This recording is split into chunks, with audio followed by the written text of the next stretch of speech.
Good morning students. नवांकुर के डिजी lessons classes में आपका स्वागत है।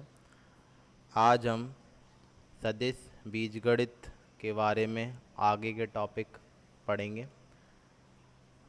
पहले लेक्चर में हमने सदिश सदिश और अदिश में अंतर, सदिश के प्रकार, सदिश को प्रदर्शित करना आदि चीज़ों के बारे में पढ़ा था।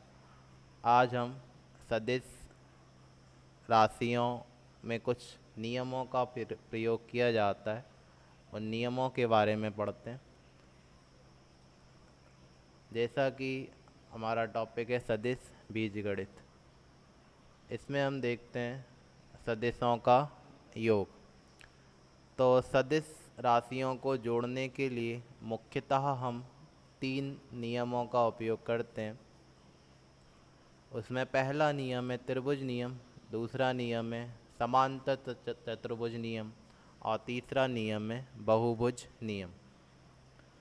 सदिशों को अदिश राशियों की तरह जोड़ पाना संभव नहीं है। जैसे मान लीजिए एक व्यक्ति पूर्व दिशा में 3 मीटर विस्थापन तय करता है, इसके बाद उत्तर दिशा में 4 मीटर विस्थापन तय करता है। यदि इस व्यक्ति से का पूरा विस्थापन पूछा जाए तो वह 5 मीटर होगा। अगर हम यहाँ पर साधारण बीजगणित का उपयोग करेंगे तो यहाँ पर 3 और 4 इन दोनों को ऐड करने पर 7 आएगा, जबकि वास्तव में विस्थापन है 5 मीटर। अर्थात सदिश को साधारण बीजगणित द्वारा जोड़ पाना संभव नहीं है। तो इस हेतु हम कुछ नियमों को समझते हैं। उसमें पहला जो नियम है वह है त्रिभुज नियम, ट्राइंगल लॉ। इस लॉ का यूज़ हम किन्हीं भी 2 सदिशों को जोड़ने के लिए कर सकते हैं। जैसे कि यहाँ पर 2 सदिश दर्शाए गए हैं, ए वेक्टर, दूसरा है बी वेक्टर। इन दोनों सदिशों को हमें जोड़ना है। तो हमने क्या किया, एक त्रिभुज बनाया। यहाँ पर आपको एक ट्राइंगल दिख रहा है एम एन ओ। इस ट्राइंगल के एम एन साइड को हमने ए वेक्टर से रिप्रेजेंट कर लिया और एन ओ साइड को हमने बी वेक्टर से रिप्रेजेंट करा। इसका जो थर्ड साइड है एम ओ वेक्टर, यह हमें रिजल्टेंट वेक्टर अर्थात परिणामी सदिश प्रदान करेगा। तो नियम में हम बोल सकते हैं कि यदि हमें 2 सदिशों को जोड़ना है तो हम किसी त्रिभुज की 2 भुजाओं से उन सदिशों को निरूपित करते हैं। इनका परिणामी उस त्रिभुज की तीसरी भुजा द्वारा परिमाण व दिशा में विपरीत क्रम में प्राप्त होता है। जैसे अगर दिशा देखी जाए तो एम से एन की ओर जा रहे हैं, फिर एन से ओ की ओर जा रहे हैं और ओ से एम की ओर जाना था। लेकिन चूँकि ये रिजल्टेंट वेक्टर है इसलिए हम ओ से एम की ओर ना जाकर एम से ओ की ओर जाएंगे। तो यहाँ पर हम लिख सकते हैं रिजल्टेंट वेक्टर जो कि है M O vector equals to M N vector plus N O vector. M O vector को हम आर वेक्टर से रिप्रेजेंट करेंगे तो आर वेक्टर इक्वल्स टू हो जाता है A vector plus B vector. दूसरा नियम है समांतर चतुर्भुज नियम, पैरेललोग्राम लॉ। इस नियम का उपयोग भी हम 2 सदिशों को जोड़ने के लिए करते हैं। जैसे कि 2 सदिश हैं, पहला है ए वेक्टर, दूसरा है बी वेक्टर। हमने यहाँ पर एक समांतर चतुर्भुज बना लिया। इस समांतर चतुर्भुज की 2 आसन्न भुजाओं को, आसन्न भुजाओं का मतलब होता है वे भुजाएं जो किसी एक शीर्ष पर जाकर मिल जाती हैं। जैसे यहाँ पर 2 भुजाएं पी एम और एम एन आपस में बिंदु एम पर मिल रही हैं, तो इन दोनों भुजाओं को हम आसन्न भुजाएं कह सकते हैं। इन भुजाओं में हमने पी एम को ए वेक्टर से रिप्रेजेंट किया, एम एन को बी वेक्टर से रिप्रेजेंट किया।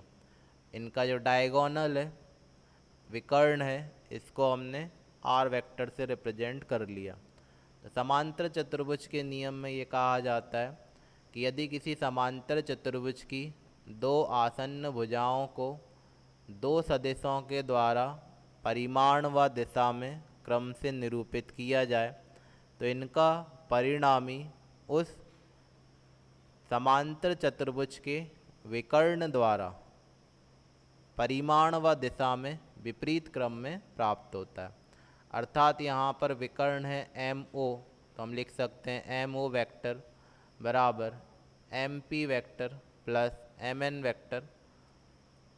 एम ओ की वैल्यू हम आर वेक्टर लिख सकते हैं, तो R vector equals to A vector plus B vector. यहाँ पर त्रिभुज नियम और समांतर चतुर्भुज नियम, इन दोनों ही नियमों का उपयोग केवल दो सदिशों को जोड़ने के लिए किया जाता है। इन नियम की सहायता से दो से अधिक सदिशों को नहीं जोड़ा जा सकता है। अगर हमें दो से अधिक सदिशों को जोड़ना है तो उसके लिए हम पॉलीगन लॉ का यूज़ करते हैं, जिसे हम बहुभुज नियम कह सकते हैं। इस नियम का उपयोग तीन या तीन से अधिक, चार, पाँच, छः कितने भी सदिशों को जोड़ने के लिए किया जा सकता है। जैसा कि यहाँ पर तीन सदिश प्रदर्शित हैं, A vector, B vector, C vector. तीनों को हमने लाइन से रिप्रेजेंट कर रखा है। इन तीनों को हमने एक पॉलीगन बनाया एम एन ओ पी, और इस पॉलीगन की साइड से रिप्रेजेंट कर लिया। एम एन को हमने ए वेक्टर से रिप्रेजेंट किया, एन ओ को हमने बी वेक्टर से रिप्रेजेंट करा, ओ पी को हमने सी वेक्टर से रिप्रेजेंट करा। तो ये तीनों सदिश परिमाण व दिशा में प्रदर्शित कर लिए गए। इनका जो परिणामी है यह, अब इसकी चौथी भुजा देखी जाए तो चौथी भुजा होगी एम पी। इस चौथी भुजा द्वारा परिमाण व दिशा में विपरीत क्रम में प्राप्त होता है। दिशा देखी जाए तो हम एम से एन की ओर जा रहे हैं, एन से ओ की ओर जा रहे हैं, ओ से पी की ओर जा रहे हैं। अब पी से जाना था एम की ओर, लेकिन नियम के अनुसार हम विपरीत दिशा में चलते हैं। इस कारण यहाँ पर हम एम से पी की ओर जाएंगे, ना कि पी से एम की ओर। तो हम लिख सकते हैं M P vector equals to M N vector plus N O vector plus O P vector, और R vector equals to A vector plus B vector plus C vector. मान लीजिए चार वेक्टर होते तो यहाँ पर हम एक सदिश बढ़ा देते डी वेक्टर। ये हमारा यहाँ पर परिणामी हो जाता, जिसे हम आर वेक्टर से रिप्रेजेंट करते। तो इस तरह यहाँ पर प्लस डी वेक्टर आ जाता। यदि पांच सदिश होते तो प्लस ई वेक्टर आ जाता। अर्थात सदिशों की संख्या कितनी भी हो, बहुभुज नियम से उनका परिणामी निकाला जा सकता है। तो यहाँ पर हमने तीन नियम देखे। पहला था त्रिभुज नियम, दूसरा था समांतर चतुर्भुज नियम, और तीसरा है बहुभुज नियम।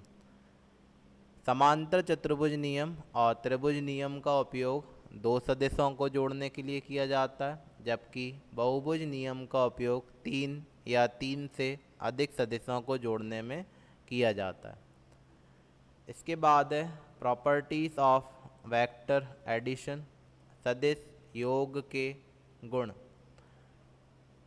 तो यहाँ पर सदिश योग के जो प्रॉपर्टीज़ हैं वो दो प्रॉपर्टीज़ हैं।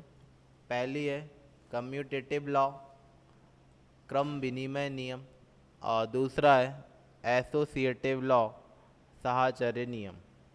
तो पहला देखते हैं कम्यूटेटिव लॉ, क्रम विनिमय नियम। विनिमय यहाँ पर एक वर्ड है। विनिमय का अर्थ है अदला बदली, स्थान बदल देना। जैसे मान लीजिए आपके पास रेड पेन है, मेरे पास ब्लू पेन है, मुझे रेड पेन की आवश्यकता है, आपको ब्लू पेन की आवश्यकता है। हमने एक दूसरे से पेन को एक्सचेंज कर लिया, तो यहाँ पर इसे हम वस्तु विनिमय कहते हैं। तो यहाँ पर हम इसी तरह सदिशों का विनिमय कर सकते हैं, सदिशों के स्थानों की अदला बदली कर सकते हैं। क्रम का मतलब है ऑर्डर, स्थान। जैसे कि नियम में बोल सकते हैं, सदिश योग का क्रम बदल दिया जाए तब भी उनका परिणामी समान रहता है। यदि हम दो वेक्टर लें, ए वेक्टर और बी वेक्टर, यदि हम ए वेक्टर में बी वेक्टर को ऐड करें या फिर बी वेक्टर में ए वेक्टर को ऐड करें, दोनों और जो रिजल्टेंट वेक्टर आएगा वो बराबर होगा। इट मीन्स कम्यूटेटिव लॉ के अकॉर्डिंग हम लिख सकते हैं A vector plus B vector equals to B vector plus A vector.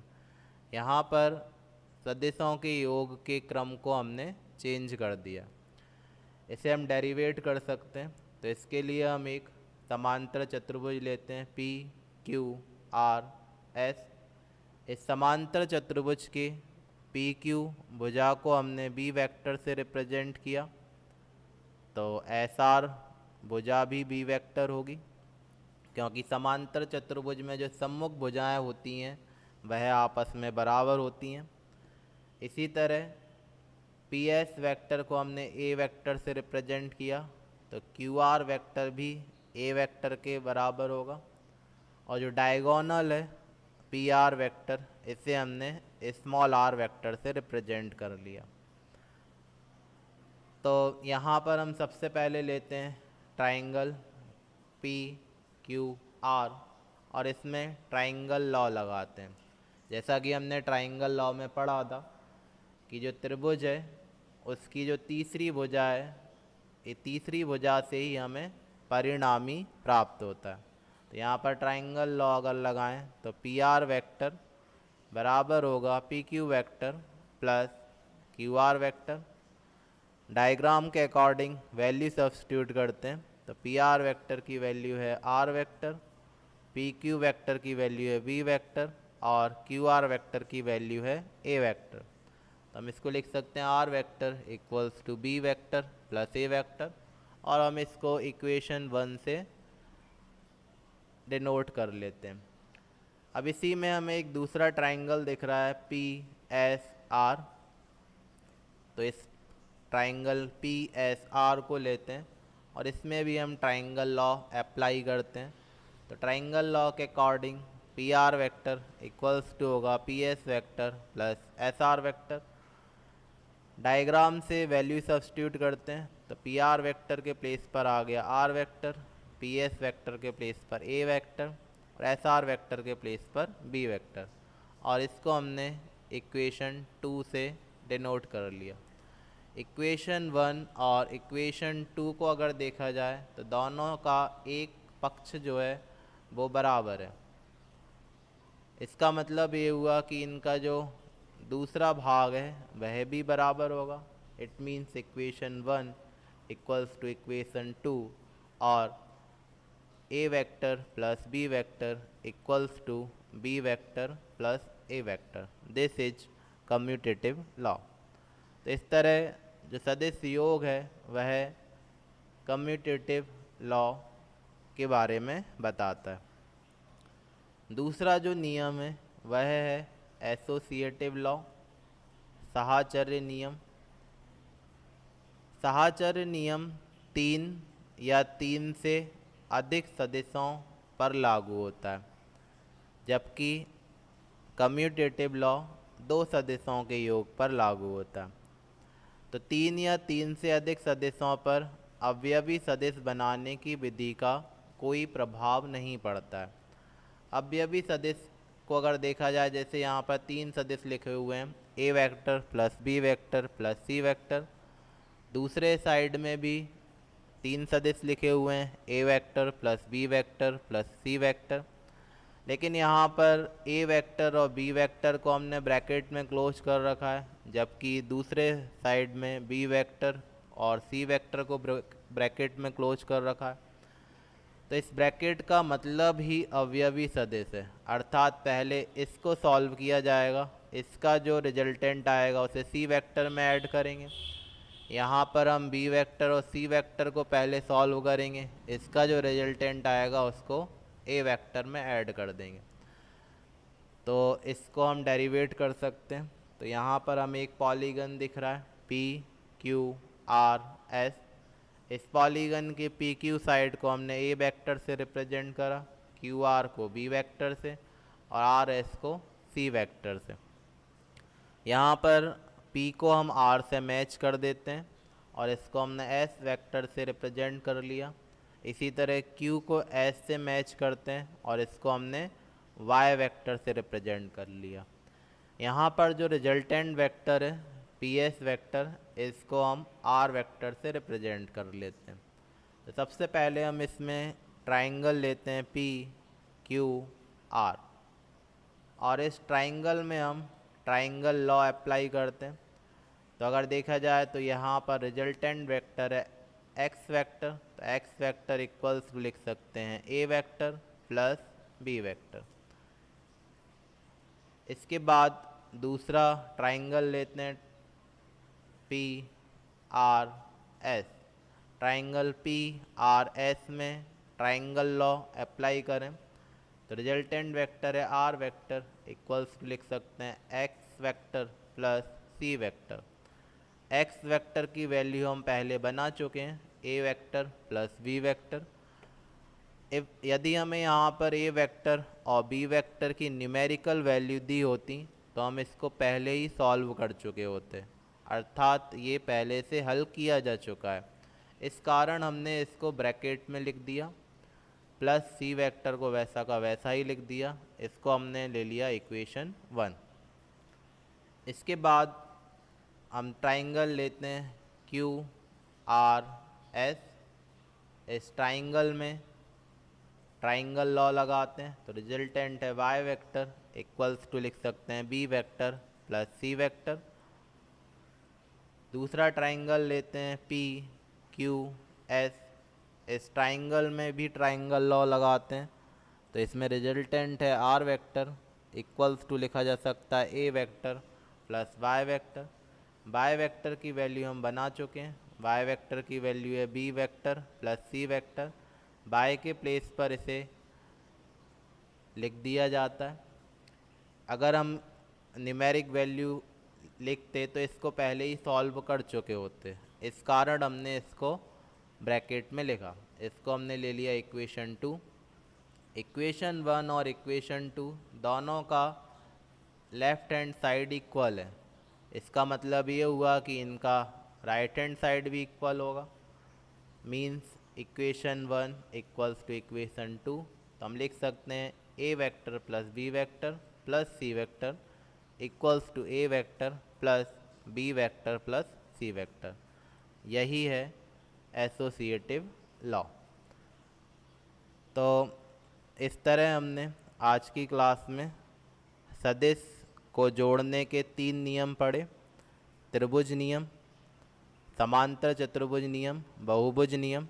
त्रिभुज नियम और समांतर चतुर्भुज नियम का उपयोग हम 2 सदिशों को जोड़ने में करते हैं, जबकि बहुभुज नियम का उपयोग हम 3 या 3 से अधिक सदिशों को जोड़ने में करते हैं।